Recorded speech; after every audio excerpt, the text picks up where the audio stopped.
Bismillahirrahmanirrahim. Alhamdulillahi Rabbil alamin. Vassalatu vassalamu ala rasulihi Muhammadin va ala alihi va sahbihi ajma'in. Amma ba'd. Biz tasavvuf darslarini navbatdagisi, ya'ni tasavvuf Payg'ambar alayhissalom davrlarida yoki tobiinlar davrlarida bo'lmagan-ku degan keyingi paytda shu bizni jamiyatimizda keng tarqagan fikrga bir munosabat o'laroq bu suhbatimizni boshlaymiz. Buni raddiya yoki qanaqadir javob deb qabul qilinmasligi kerak, chunki tasavvufda boshqalarga nisbatan qandaydir qalbda g'illig'ash, ularga nisbatan men unga javob berib qo'yaman, unga raddiya berib qo'yaman degan tushunchalar bo'lmaydi, balki shunchaki bir munosabat, shunchaki shu jamiyatda qaynayotgan savollarga biz qarashlarimizni bir bayon qilib qo'ymoqchimiz. Men o'zim garchi tasavvuf ahlidan bo'lmasam-da, ularni yaxshi ko'raman. Shuning uchun ularni munosabatlarini, ularning qarashlarini bayon qilishlikka o'zimda bir layoqat emas-ku, balki bir vazifa o'laroq o'zimga shuni lozim tutganligim uchun bu haqda so'zlamoqchiman. Demak, o'zi tasavvufni bir ozgina tushuncha bersak, ya'ni Payg'ambar alayhissalomning zamonlarida bo'lmagan ilm ma'nosida tushuncha beradigan bo'lsak, demak, islomning rukni 3 ta dedik, dinning rukni 3 ta dedik. Bu masalada birinchisi iymon masalalari ilmi kalomda, aqida ilmlari deb nomlangan ilmlarda bayon qilinadi, o'rganiladi. Keyingisi islom, bu islomning ahkomlari, ya'ni badanning zohiriy ko'rinishlarining ahkomlari shariatda o'rganiladi, ya'ni fiqhda o'rganiladi. Buni shariat ilmlari deb nomlanadi. Keyingisi ihson ruknini ilmlari esa aynan tasavvufda yoki tariqat ilmi yoki tasavvuf ilmlari deyiladi. Mana shunda o'rganiladi. Demak, ilm o'laroq bu ham haqiqatda o'sha da'vo qilayotgan kishilarning da'volariga ko'ra Payg'ambar alayhissalom davrlarida ilm o'laroq demak maydonga kelmagan, yuzaga kelmagan. Buni sababini bayon qilib doktor Ahmad Alvash aytadilarki, ko'pchilik odamlar islomning ilk davrlarida tasavvufga da'vat ko'rinmagan, tasavvuf bo'lmagan, bu da'vat zohir bo'lmagan, chaqiriq zohir bo'lmagan, faqatgina o'sha sahobalar va tobiinlarning zamonlaridan keyin bu yuzaga kelgan. Nima uchun endi o'sha paytda bo'lmasdan keyin yuzaga kelgan degan savolni qo'yishadi. Ularga javob o'laroq aytamanki deylar, chunki islomning ilk davrlarida tasavvufga hojat bo'lmagan.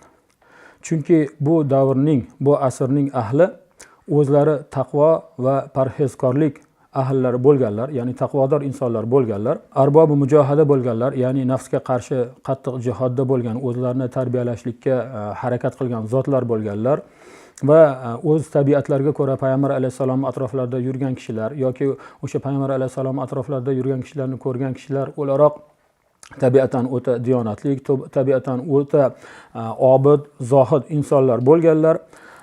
Payg'ambar sollallohu alayhi vasallamga bog'lanishlari hukmiga ko'ra, ya'ni doimiy Payg'ambar alayhissalom bilan muloqotda bo'lishgan, aloqada bo'lishgan, bir savollar bo'lsa u zotdan javoblar olishgan. Mana shunaqangi demak yaqinlik hukmiga ko'ra ular Payg'ambar alayhissalomga har bir sohada ergashishlikka musobaqada bo'lishgan. Men ko'proq shu Payg'ambar alayhissalomga yaqinroq bo'lay, ko'proq Payg'ambar alayhissalom aytgan ishlarni qilay, ko'proq Payg'ambar alayhissalom ko'rsatgan ibodatlarni amalga oshiray degan ma'noda o'zaro musobaqada bo'lishgan. Demak, shunday bo'lgandan keyin ularga bir qandaydir ilm o'laroq uni talqin qilib, o'zlari amalda qilib yurgan amallarni kitobda mana bunday, ana bunday deb, bu ilmda bunday deyilgan, buning fazilati ana bunday deyilgan deb turib ilm o'laroq ularga taqdim etishdan hech qanaqangi foyda bo'lmagan. Chunki ular o'zlari amalda ana shu tasavvufda nimaga buyurilgan bo'lsa, ya'ni qalb poklash, har bir ishni Alloh taolo uchun qilish, ixlos bilan amal qilish, har bir ishda Payg'ambar sollallohu alayhi vasallamga ergashish amalda ularda bo'lganligi uchun ularga bu ilmdan keragi bo'lmagan. Sahoba va tobiinlar garchi o'zlari sufiylar deb nomlanishmasa-da, ular amalda sufiy bo'lishgan. Garchi masalan Sufi Abu Hurayra yoki Sufi Hazrat Umar deyilmagan bo'lsa-da yoki shayxlardan birlari deyilmagan bo'lsa-da, amalda ular ana shunday zotlar bo'lishgan. Chunki tasavvufdan nima iroda qilinadi? Inson Robbisi bilan birga yashamoqligi, o'zi uchun emas, Robbisi uchun yashamoqligi. Tasavvuf asl mohiyati shu. Inson hech qachon o'zi uchun emas, balki nima? Doim Robbisining ibodatida, Robbisining zikrida, har bir harakat sakonatda Robbisini ko'rib turgandek o'ylab yurishligi va uning uchun yashamoqligi tasavvuf mag'zi, tasavvuf mohiyati. Va inson zohidona hayot kechirishligi, ubudiyat, bandachilikni doimo Alloh taologa izhor qilish, so'rasa Allohdan so'rashi, suyansa Allohga suyanishi, tayansa Allohga tayanishi, qochadigan bo'lsa Alloh tomon qochishi, har qanday muammolarda Alloh taolodan madad kutishi. Mana shular hammasi Alloh bilan bo'lgandan keyin, bundan ortiq narsa bo'lmagandan keyin qanday qilib biz ularda tasavvuf bo'lmagan deyishimiz mumkin? Tasavvuf mag'zi, tasavvuf qaymog'i, tasavvuf asli hammasi u zotlarda bo'lgan. Bundan boshqa kamolotlarning hammasi sahobalarda topilgandan keyin ularni biz masalan davrlarda bo'lmagan yoki ular bu ilmni o'qimagan deyishligimiz aslo to'g'ri bo'lmaydi. Chunki har bir narsa ham o'z davrida, masalan boshqa ilmlarni, islomiy ilmlarni olib ko'radigan bo'lsa ham, o'sha payg'ambar alayhisalom davrlarida yoki ulardan keyingi sahobalarni yoki tobiinlarning davrlarida mukammal bo'lmagan yoki umuman bo'lmagan. Masalan islomiy ilmlarning boshqa tomonlarini olib ko'raylik. Kalom ilmi payg'ambar alayhisalom davrlarida bo'lmagan. Chunki o'zlari shu e'tiqodda bo'lishgan, o'sha e'tiqodni tarqatishgan, u zotlarga aynan qandaydir ilm kalomni yoki aqida ilmini o'rgatishlikka hech qanday ehtiyoj bo'lmagan. Yoki o'rganishga ehtiyoj bo'lmagan. Yoki tafsir ilmi. Qur'oni Karim nozil bo'lib turgan, payg'ambar alayhisalom o'zlari tafsir qilib berib turganlar, uni ilm o'laroq qandaydir bir muayyan tartibga solib, kitoblarga uni satrlar aro joylashlik, shunga o'xshash masalalarga hech qanday ehtiyoj bo'lmagan. Hadis ilmi, o'sha sarf nahvi ilmi ham u payg'ambar alayhisalom zamonlarida yuzaga kelmagan. Garchi o'zlari arab tilida gapirib, ulardan oldingi bobolari arab tilida gapirishgan bo'lsa ham, keyinchalik hammasi yuzaga kelgan. Tabiatan o'sha paytda arablarning o'zi shoir tabiat bo'lgan, o'sha balog'at bilan gapirishlar, balog'at bilan she'rlar aytish bo'lganda, lekin ilm sifatida hech qanday bir maydonga kelmagan. Shuning uchun bu payg'ambar alayhisalom zamonlarida bo'lmagan bu ilm, undan keyin yuzaga kelgan. Bu qanaqa bo'ldi? Yo'q narsa bo'lsa, bid'at narsa bo'lsa degan savollarga javob aynan mana shu tomondan boshlanadi. Hech qaysi ilm u paytda yuzaga kelgan bo'lmagan. Biz hech qaysi ilmni, masalan islomiy ilmlarni, bu bid'at, bu bizni masalan ma'hadlarimiz, madrasalarimizni dasturlardan chiqarib tashlash kerak. Masalan ilmi kalomni, aqida ilmini yoki tafsir ilmini yoki fiqh ilmini chiqarib tashlaylik demaymiz-da. Aynan tasavvufga kelganda shunaqangi muammoli masalalarni oldinga qo'yamiz. Bu albatta o'ziga yarasha sabablari bor. Bu sabablarni keyingi suhbatlarimizda bayon qilib boramiz. Demak, bu tomonlama ularning savollariga javob shu. Keyinchalik mana ilmlar doirasi kengayib, futuhotlar ko'paygandan keyin ilmlar turli xil o'z turlariga, navlariga ajray boshladi. Hali aytganimizdek, nahv, sarf ilmi arab tilida, balog'at ilmi, shar'iy ilmlardan mana tafsir ilmi, hadis ilmi, fiqh ilmi, Qur'on ilmi bo'lib turib hammasi ajray boshladi. Shular qatori ulardan keyin mana tasavvuf ilmi yuzaga keldi. Bu ilm o'laroq yuzaga keldi. Ilm o'laroq yuzaga keldi. Bular hozir qandaydir shirkiy amallar, boshqa degan tushunchalar bilan bir mazhabmidi yoki toifamidi degan tushunchada turishibdi. Ilm o'laroq keyinchalik yuzaga keldi. Va buni o'sha keyinchalik yuzaga kelganini hozir biz tushuntirib berdik. Nima uchun keyinchalik yuzaga kelganini. Masalan, birinchi bo'lib tavhid ilmi yuzaga keldi. Undan keyin mana fiqh ilmi yuzaga keldi, hadis ilmi yuzaga keldi, usuluddin, tafsir, mantiq, mustalohul hadis, ilmul usul, faroiz kabi ilmlar yuzaga keldi va ozginadan keyin demak odamlarda tobiinlar davri tugab, payg'ambar sollallohu alayhi vasallam aytgan yaxshi zamonlar tugab, ya'ni payg'ambar alayhisalom bir hadislarda xayrul quruni qorni summallazina yalunahum summallazina yalunahum dedilar. Ya'ni asrlarning eng yaxshisi, zamonlarning eng yaxshisi men yashab turgan mana bu zamon islomda. Va undan keyingi zamon va undan keyingi zamonda 3 ta asrni bayon qildilar. Va o'sha 3 ta asr eng yaxshi payg'ambar alayhisalom guvohlik bergan 3 ta asr demak bitgandan keyin, tugagandan keyin, undan keyin endi sekinasta musulmonlar orasida demak ruhiy ta'sir kamaya bordi. Ozginadan odamlar Alloh taologa bandalik qilish bilan unga ro'baro bo'lish tushunchalardan uzoqlasha boshlashdi. Qalbga ehtimom qilishlik, himmatga ehtimom qilishlik masalalardan uzoqlasha boshlashdi. Dinning ruhi bo'lgan ixlosdan uzoqlasha boshlagandan keyin aynan bu ilmlar arboblari, masalan shariat ilmlarining arboblarini faqihlar deb nomlangandek yoki ilmi kalom ulamolarni mutakallimlar deb nomlangandek, demak tariqat, tasavvuf ilmi olimlarni mashoyixlar deb nomlandi. Mashoyixlar demak vaqtni g'animat bilib tezroq bu ilmni o'sha tartibga solib, odamlarni ana shu ilm taqozosiga ko'ra tasavvufga, ya'ni aniqroq qilib aytadigan bo'lsak, ihson rukuniga tezroq chaqirishimiz kerak ekan deb turib harakatga tushganlardan keyin sekinasta bu sohada ham demak kitoblar yozila boshlandi, kitoblar ta'lif etila boshlandi. Bu ilm shu darajada demak muhim ediki, Masalan, biz oldingi suhbatlarimizda bu ilm demak kamolat. Masalan, iymonga kelindi, musulmon bo'lindi, musulmonni komil bo'lishligi deb buni yumshoqroq bir atagan bo'lsak, Sayyid Muhammad Siddiq al-G'omari rahimahulloh o'zlarini risolalarida bu to'g'rida aytadilarki, fa innahu kama fil hadisi ibaratun anil arkanis salasa. Tasavvuf ilmi hadisda aytilgandek 3 rukundan biri ekan, o'shandan iborat ekan. Faman akhalla bi hazal maqamil ihson, kim o'sha hadis sharifda aytilgan ihson maqomiga bee'tibor bo'lsa, uni tashlab qo'yadigan bo'lsa, allazi huwa tariqa, biz uni tariqat deb nomlayapmiz, fadinuhu naqisun deyaptilar. Bu odamning dini noqis. Masalan, biz shu bilan kamolatga yetadi, yaxshi bo'ladi deb aytgan bo'lsak, bu joyda yana ham qat'iyroq qilib Sayyid al-G'omari aytayaptilarki, tasavvufga, ya'ni to'g'rirog'i biz o'sha dindan bo'lgan ihson maqomiga e'tiborsizlik deyaptilar, dinda noqislikni yuzaga keltiradi, dinda nuqsonni yuzaga keltiradi. Bila shak. Hech qanday shubhasiz shunaqangi diniga nuqson yetadi. Nimaga desa, litarkihi ruknan min arkanihi. Dinning rukunlaridan birini tark etyapti. Ihsonga beparvo bo'lgan odam albatta nima bo'lyapti? Dinning bitta rukniga beparvo bo'lyapti. Demak, diniga nuqson yetyapti deyaptilar. Fag'oyatu ma tad'u ilayhi tariqatu va tushiru ilayhi huwa maqamul ihson. Masalan, biz hozir tariqat deyamiz, tasavvuf deyamiz. Ana shu tariqat va tasavvufni eng aliga chaqirib boradigan joyi, eng aliga talab etadigan narsasi bu biz o'sha hadis sharifda o'rganganimiz ihson maqomi xolos. Undan boshqa narsaga chaqirmaydi. Ba'da tashihil islami val iman, kishi o'zini iymonini va islomini durustlab olgandan keyin, sahihlab olgandan keyin, hamma tomonlarni yaxshilab o'rgangandan keyin endi albatta ihson maqomini ham o'rganish kerak bo'ladiki, bu ayni tariqat, ayni nima? Tasavvuf hisoblanadi dedilar. Ibn Xaldun esa o'z muqaddimalarida tasavvuf haqida so'zlab turib aytadilarki, va hazal ilmu ya'ni tasavvuf, ya'ni bu tasavvuf ilmi deyaptilar, minal ulumi shar'iyya. Shar'iy ilmlardan hisoblanadi. Bu yangi bir paydo bo'lib qolgan, dinga chetdan kirib qolgan ilm emas. Ibn Xaldunni ilmdagi e'tiborlarni hamma juda yaxshi biladi.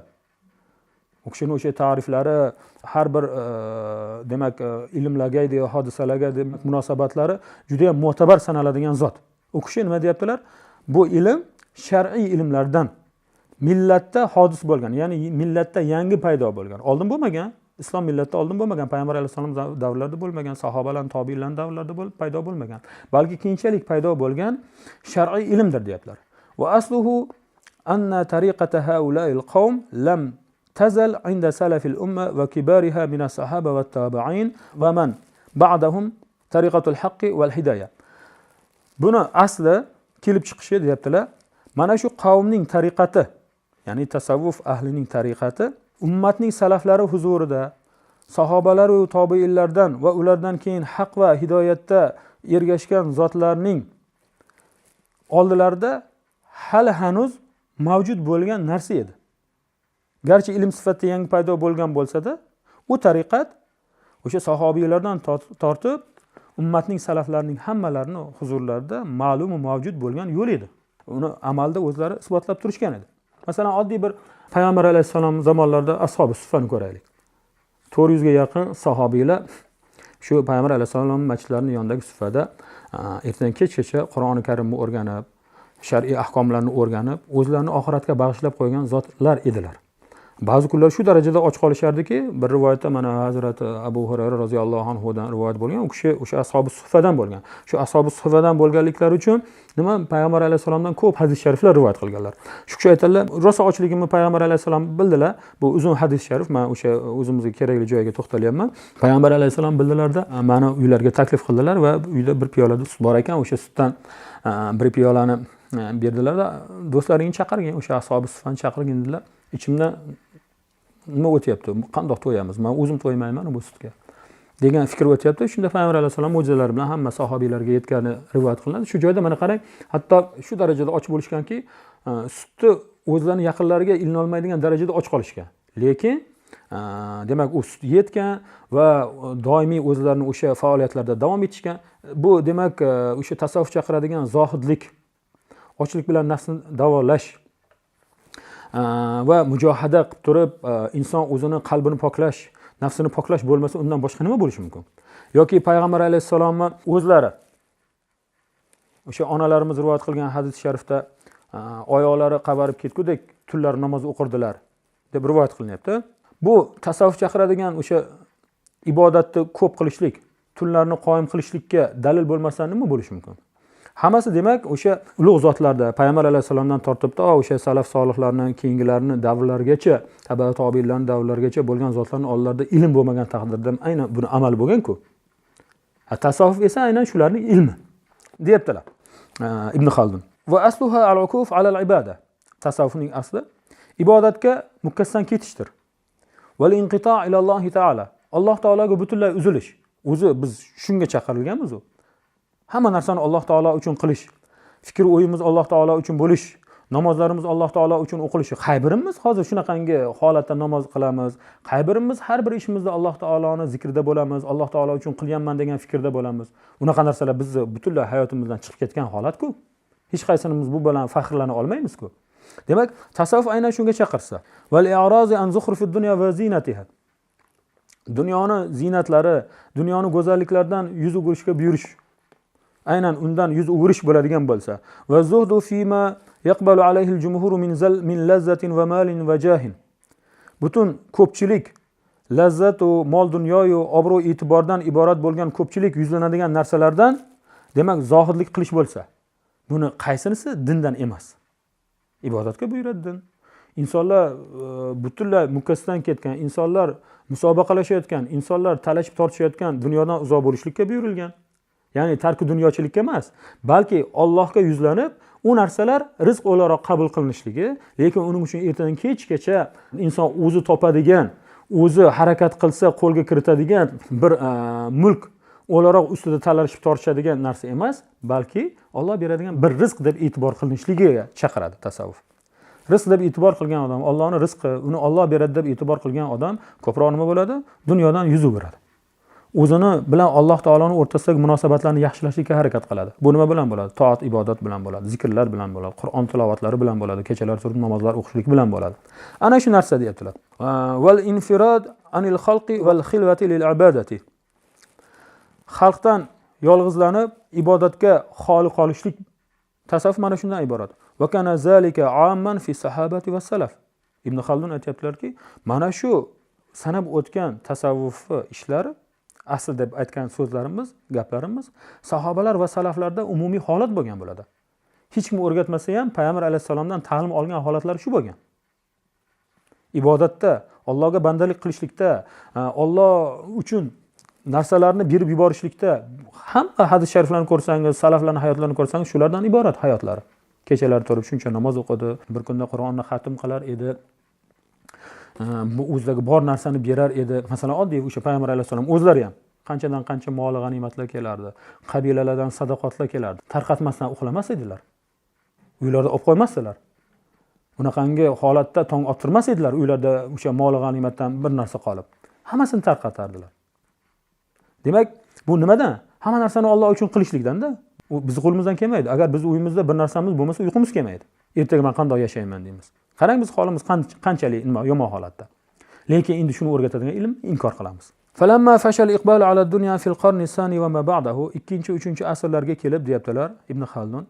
Odamlar dunyoga iqbol etib, odamlar dunyoga yuzlana boshlagach, vajanahan nasu ila mukhalatati dunya, ko'pchilik odamlar dunyoga aralashib keta boshlagach, ixtassal muqbiluna ala al-ibadati bismi sufiyya. Ibodatga yuzlanib, faqat ibodat bilan umrini o'tkazadigan insonlar sufiylar deb nomlana boshladi. Bular sufiylar deb. Ba'zi bir o'sha sufiylikni kelib chiqishligi haqidagi rivoyatlarda sufiy degan so'z ahli suffadan kelib chiqqan degan naqllar ham bor. Ya'ni ahli suffani holidagi hayot kechiramiz deb o'sha insonlar o'zlarini ibodatga, o'sha ahli suffani ishi bo'lgan ibodat qilishlik, dinni ta'lim olish, shunga o'xshash narsalar bilan mashg'ul bo'lishgan-ku. O'shalarning ishlarini davom ettirganliklari uchun sufiylar deb nomlangan degan naqllar ham bor. Ko'ryapsizmi? Masalan, ahli suffani qaysi bir joyi shariatga zid qilgan ishlarni, qaysi bir ishlari shariatga zid. Agar shariatga zid bo'lsa, o'sha shariatning egasi o'sha joyda turganlar-ku, hukm ko'rganlar-ku. Sandan bu turishing noto'g'ri, ertadan kechgacha ibodatda bo'lishing noto'g'ri degan bo'lardilar-ku. Balki o'zlarida ham ularni hayotlari payg'ambar alayhisalom uylarida ham, qolgan ahli suffa bo'lmagan sahobalarning uylarida ham, ishlarida ham, muomalatlarida ham bo'lganligi uchun bu hech ajablanarli bir holat bo'lmagan. Hozir biz o'zimiz hammamiz dunyoga iqbol qilib qolganligimiz, o'zimizda o'sha dunyoga peshvoz chiqib, dunyoga yuzlanib, uni ichiga mukkasidan ketganligimizni oqlash uchun endi bu narsani yomon ko'rsatamiz. Bu chetdan kirib kelgan bir shirkona tushunchalar, shirkona tasarruflar, shirkona ibodatlar deb turib. Bu biz hozir tasavvuf asli haqida, tasavvuf ilmi haqida gapiryapmiz. Bu to'g'rida mana bor haqiqatlarni o'sha oldingi salaf solihlarimizni o'zlarining kitoblaridan, o'zlarining so'zlaridan demak naql qilib tushuntiryapmiz. Tasavvuf fanini ulug' ustozlardan bo'lmish Abdul Karim Qushayri rahimahulloh o'zlarining risolalarida ham bu to'g'rida ozgina to'xtalib o'tadilar, aytadilarki: "I'lamu anna al-muslimina ba'da Rasulillahi sallallohu alayhi va sallam lam yatasim afaziluhum fi asrihim bi tasmiyati ilmin siwa suhbatar rasuli alayhi salatu va salam." Payg'ambar sallallohu alayhi va sallamdan keyin eng fazilatli ulug' musulmonlar o'z zamonlarida qandaydir bir ilm kishi sifatida nomlanishmadi. Masalan, mutakallim yoki faqih deb nomlanishmadi. Faqatgina payg'ambar alayhisalom sahobalar deb nomlanishdi. Ular shu bilan tanilishdi. Chunki ular haqiqatda payg'ambar alayhisalom suhbatlarida bo'lgan zotlar edilar. Boshqa nom bilan nomlanishmadi. Ya'ni sahobatur rasul, payg'ambar sallallohu alayhi vasallamning sahobalari. Izla afzaliyata fawqaha. Zero o'sha paytda sahobiylikdan afzal bir maqom yo'q edi. Aynan eng ulug' maqom nima edi? Sahobiylik edi. Masalan, tobiiylar o'tirgan joyda sahobiy bo'ladigan bo'lsa, u kishining gapi o'tardi. Faqila lahum as-sahabatu, summa ikhtalafa an-nasu wa tabayyanat al-maratib. Ana ulardan keyin odamlar turlicha bo'la boshladi, martabalar farqlana boshladi, darajalar farqlana boshladi. Faqila li khawasin nasi mimman lahum shiddatu inayatin bi amriddin az-zuhad wal ubbad. Keyinchalik o'sha sahobalardan keyin din ishiga juda ham qattiq e'tibor qilgan kishilarni zohidlar, obidlar deb nomlana boshladi. Hozir ham bizning tilimizda bu so'z kirib kelgan, zohid o'sha faqat Alloh uchun o'zini ajratib dunyodan yuz burgan kishiga zohid deymiz, obid deb ko'p ibodat qiladigan kishini aytamiz.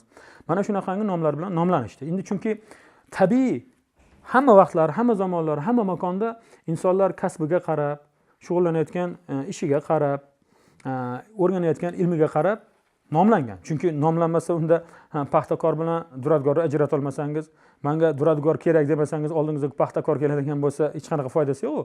Albatta bu tabiiy jarayon. Mana o'sha jarayon payg'ambar alayhisalom davrlaridan keyin boshlangan sahobalar deb nomlanishdi. Shu nom bilan atalishdi. Ulardan keyingi o'sha dinga juda e'tiborli bo'lgan zotlar, obidlar, zohidlar deb nomlanishdi. Buni Imom Abdul Karim Qushayri rahimahulloh aytibdilar. Summa zaharatil bid'a. Ana undan keyin endi bid'atlar zohir bo'la boshladi. Dinda yangiliklar paydo bo'la boshladi. Va hasalati tada'i baynal firaq. Turli xil firqalar paydo bo'ldida, hammasi o'ziga yarasha man haqman degan da'voni oldinga sura boshladi. Fa kullu fariqin idda'u anna fihim zuhadan. Hamma firqa da'vo qildiki, zohidlar bizda deb. Fanfarada khawasu ahli sunna al-mura'una أنفسهم مع الله سبحانه وتعالى الحافظون قلوبهم عن طوارق الغفلة باسم التصوف واشتهر هذا الاسم لهؤلاء الأكابر قبل 200 من الهجرة.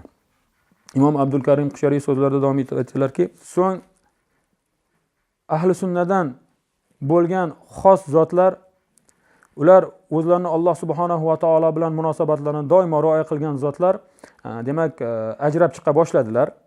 Ularning asosiy ishlari ahli g'aflatni yo'llaridan qalblarni muhofaza qilish bo'lgan.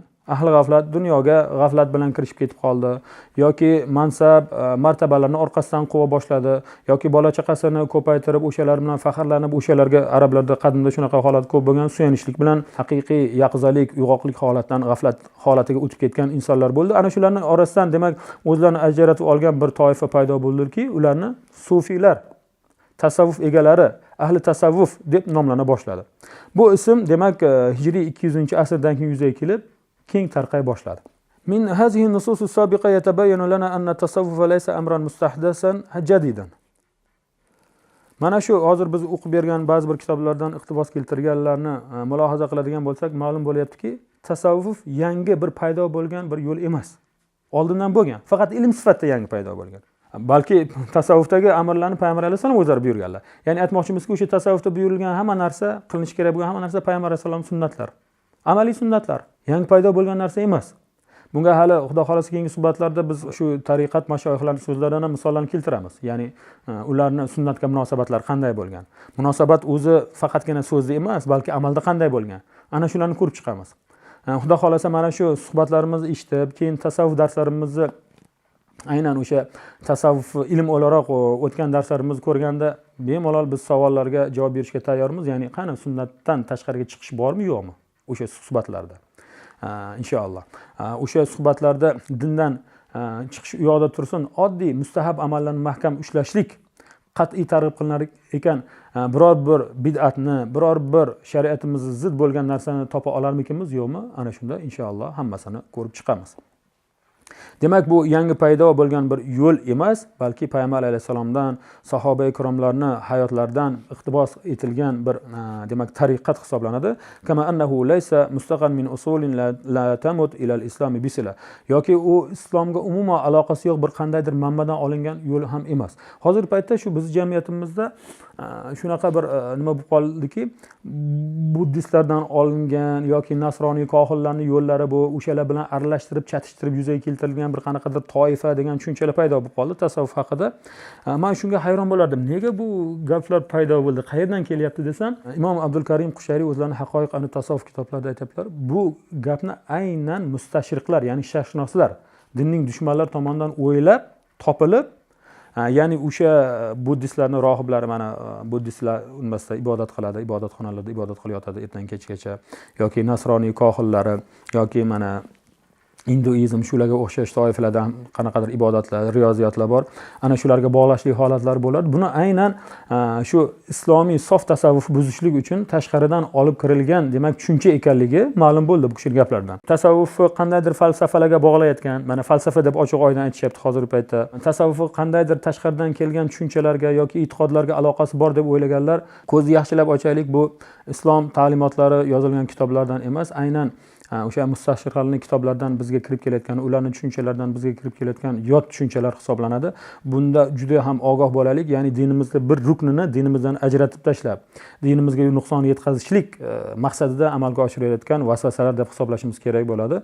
Chunki buni o'sha ishonchli ulamolarimiz kitoblarda ochiq oydin bayon qilishyapti. Demak, tasavvuf o'zi mustaqil islomning bir rukni. Hech qanday, demak, toifalarga, islomdan tashqari dinlarga, islomdan tashqari falsafalarga aloqasi yo'q. Balki dinimizning 3 ta ruknidan biri, dinimizni kamolotga yetkazadigan jihati hisoblanadi. Bular u bilan nima deyishmoqchi? O'sha mustashriqlar. Buddiylarning tasavvufi bor mana, nasroniylarning tasavvufi bor, hinduistlarning tasavvuflari bor. Bu ham xuddi o'shalardan olingan, demak, islom ichiga kiritilgan tasavvuf ham shunaqangi buzilgan toifalarga borib taqaladi deb turib, biz o'zimiz dinimizga nisbatan qalbimizda bir shubha, shak shubha paydo qilish maqsadida mana shunaqangi ishlar amalga oshirilyapti. Bularni mustashriqlarni, demak, islomni buzishga bo'lgan juda ham ko'p ishlari bor. Ular aynan islomni, arab tilini o'rganib, undan keyin islomni o'rganib, dushmanlarni tegirmoniga suv quyish bilan shug'ullanadigan bir toifa. Ana shularni, demak, tasavvufni ham boshqa toifadan deb singdirib olishadigan bo'lsa, juda ham katta bir muvaffaqiyatga erishishlari ma'lum. Chunki islom o'zini musulmon ruhiyatini yo'qotadi. Alloh bilan bog'liqlik jihatlarini yo'qotadi. Hamma ibodatlari xuddi bu nasroniylarga o'xshab zohiriy tus oladigan bo'lib qoladi. Ana shu narsani maqsad qilganliklari uchun bundan ogoh bo'lishlikni, demak, men juda ham qattiq iltimos qilar edim. Ular, demak, tasavvuf ismini, nomini bulg'ashlik bilan juda ko'p narsalarga erishishlikni maqsad qilishgan musulmon kishi farosatli bo'ladi. Xulosa qiladigan bo'lsak, tasavvuf payg'ambar alayhisalom davrlarida ilm o'laroq bo'lmagan. Hatto tobiinlarni ham, taba tobiinlarni ham davrlarida bo'lmagan, ilm o'laroq bo'lmagan.